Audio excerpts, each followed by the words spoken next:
இந்த சேரீயோட ப்ளவுஸ் வந்து colour combination ரொம்ப அழகாக இருக்குது.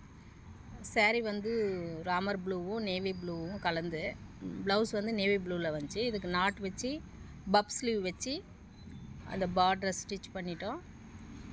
நெக்குக்கெல்லாம் வந்து லேஸ் வச்சுட்டேன். ஃப்ரண்ட்டில் வந்து இது பேக் ஓப்பன் ப்ளவுஸ் தான். இது ஃப்ரண்ட்டில் வந்து பிரின்ஸ் கட் மாதிரி போட்டோம். பப்பெல்லாம் அழகாக வந்திருக்கு பாருங்கள். சேரீ கலர் காம்பினேஷன் ரொம்ப சூப்பராக இருக்குது. இது உங்களுக்கு பிடிச்சிருந்தா ஒரு லைக் போட்டுருங்க, சப்ஸ்கிரைப் பண்ணிவிடுங்க.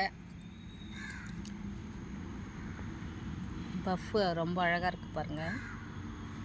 நேவி ப்ளூ எனக்கு ரொம்ப பிடிச்சிருக்கு, உங்களுக்கும் பிடிக்கும்னு நினைக்கிறேன். ஓகே, நெக்ஸ்ட் வீடியோவில் பார்க்கலாம். தேங்க்யூ, பாய்.